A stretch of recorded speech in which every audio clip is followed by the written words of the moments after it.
Look, I need to tell you something, and you are not going to believe a single word of it.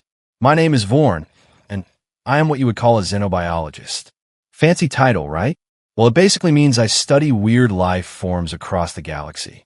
And trust me, I have seen some bizarre stuff. Six-legged rock eaters on Proxima 9. Floating gas blobs that sing opera on Kepler Station. But nothing, absolutely nothing, prepared me for Earth. So there I was sitting in my pod, sipping some fermented algae drink, when my partner Kree comes rushing in. Now, Kree is usually calm. Like scary calm. The kind of guy who would not flinch if a supernova went off next to him. But that day, he looked like he had seen a ghost. Or worse, a tax auditor. Vorn, he gasped, his three eyes blinking out of sync. We have got a problem. I set down my drink. What kind of problem? Is it the humans again? It is always the humans. Kree slammed his tentacle on the control panel. Command wants us to do a full biological scan of their planet. Standard protocol before we initiate first contact. I groaned. Humans. Why did it always have to be humans? They were the newest species we had found, and they were already giving everyone headaches. Their radio signals were obnoxious, their satellites cluttered up orbit like space junk, and do not even get me started on their reality television programs. We intercepted one called Keeping Up with the Kardashians, and half our analysis team requested therapy afterward. Fine, I said, standing up. Let us get this over with. How bad can it be? Spoiler alert. It was bad. Really bad. We positioned our ship in high orbit, completely cloaked, because the last thing we needed was to cause a panic. Humans were jumpy. They had an entire genre of entertainment dedicated to aliens invading them. Seriously, these people had issues. We activated the bioscanners and started running the analysis. The first few results came back normal. Well, normal for a death world anyway. See, Earth was what we classified as a Class 12 hazard zone. The kind of place where everything wants to kill you. The plants?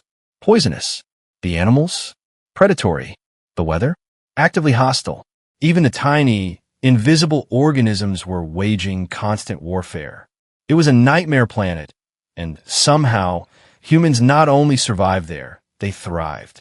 Okay, Kree muttered, scrolling through the data. Standard carbon-based life forms. High oxygen atmosphere. Abundant water. Wait, what is this? I leaned over his shoulder. What is what? He pointed at a reading on the screen. The humans. Their biological makeup. Something is off. I squinted at the numbers. What do you mean off? They look normal to me. 2 arms, 2 legs, 1 head. Pretty standard bipedal configuration. No. Kree zoomed in on the cellular analysis. Look at their muscle density and their bone structure. And, oh stars, their healing factor. I looked closer. Then I looked again. Then I checked the scanner to make sure it was not malfunctioning. That cannot be right, I whispered. But it was right. The scanners were not broken. The humans were just built differently. Their muscles were insanely dense, packed with fast-twitch fibers capable of generating explosive force. Their bones were reinforced with a mineral matrix that made them incredibly durable. And their healing? These creatures could recover from injuries that would kill most species in the galaxy. Kree, I said slowly, are we looking at a warrior race? I do not know. Kree was panicking now, his tentacles flailing everywhere. The database says they are classified as peaceful. They sent out that golden record thing with music and greetings. They seemed friendly. I pulled up their cultural files. Music, art, literature, philosophy. They had all the markers of a civilized society. But then I started reading their history, and my blood, all 3 types of it, ran cold. These humans, these supposedly peaceful, friendly humans, they had a history of near-constant warfare. They had invented thousands of ways to kill each other. They had built weapons capable of destroying their entire planet multiple times over. And here is the kicker. They were still considered to be in their infancy as a species. Kree, I said, my voice barely above a whisper, I think we made a terrible mistake. What mistake? I turned to look at him, feeling genuine fear for the first time in my career. We assumed they were weak because they are young. But what if they're not weak? What if they're just getting started? Before Kree could respond, our proximity alarm went off.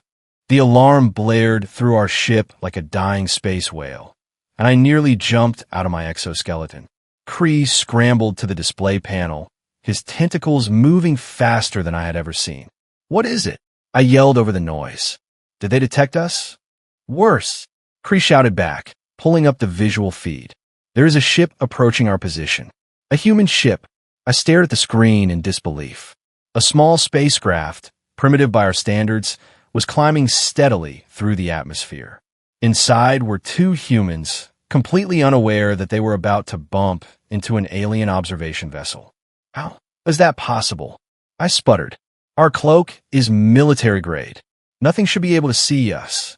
"They cannot see us, you idiot," Kree snapped. "They are on a routine satellite repair mission. We are in their flight path." "Oh, great. Just perfect." We were about to accidentally reveal ourselves to humanity because of bad parking. I could already see the report I would have to file. Subject: career-ending mistake. Status: completely avoidable. "Move the ship," I ordered. "I cannot," Kree wailed. "If we fire the engines now, they will detect the energy signature. We have to stay still and hope they pass by." So we waited, and waited, and sweated. Well, I sweated. Kree excreted some kind of stress mucus, which was honestly worse. The human ship came closer and closer until I could actually see the faces of the two astronauts inside through our enhanced viewers. One was a woman with short red hair, grinning like she did not have a care in the world. The other was a man with a thick beard, singing something off-key. They looked so relaxed, so casual, floating around in the cold vacuum of space like it was a trip to the grocery store. "Vorn," Kree whispered, "they are in space. Actual space. Do you understand how insane that is?" I did. Most species did not even attempt space travel until they had developed proper gravity manipulation and radiation shielding. These humans were flying around in what was essentially a metal can with some rocket fuel strapped to it. They were breathing recycled air, eating freeze-dried food, and one solar flare could cook them alive. And they were singing. The woman's voice crackled over their radio. "Houston, this is Captain Ellis. We have visual on the satellite. Beginning approach now." "Copy that, Ellis," a voice responded from Earth. "Take your time. No rush. No rush." They were hurtling through the deadliest environment imaginable, and they were acting like it was another day at the office. What was wrong with these people? Then it happened. The thing that changed everything. A piece of debris, probably from one of their old satellites, came spinning out of nowhere. It was small, maybe the size of my fist, but in space. At those speeds, it was basically a bullet, and it was heading straight for Captain Ellis. "Look out," I shouted, even though she could not hear me. The debris smashed into her suit's arm. I saw the tear, saw the air starting to leak out, saw her face register the danger. In that moment, I expected her to panic, to scream, to give up. That is what any rational being would do when faced with imminent death in the vacuum of space. But Captain Ellis did not panic. She did not scream. Instead, she jammed her gloved hand over the tear, grabbed a repair patch from her belt with her other hand, and calmly sealed the breach. The whole thing took maybe 15 seconds. Her partner had barely turned around before she was done. "Houston," she said, her voice steady, almost bored, minor suit puncture. "Patched and sealed. Continuing mission." "You okay up there, Ellis?" Houston asked, sounding more concerned than she did. "Yeah, I'm fine. Just another Tuesday, right? Just another Tuesday." She nearly died in space and called it Tuesday. That was when I understood. That was when it all clicked into place. The muscle density, the bone strength, the healing factor. It was not because humans were warriors. It was because they had to be. They evolved on a planet that tried to kill them every single day. And instead of running away, instead of giving up, they adapted. They became tougher, stronger, more resilient. They turned suffering into strength. And now they were out here, in space, treating mortal danger like a minor inconvenience. I looked at Kree, and I could see the same realization in his eyes. Humans were not hiding anything. They were just being themselves. And that was the most terrifying thing in the galaxy. "Contact command," I said quietly. Tell them to approve first contact, but warn them about something. What? Kree asked.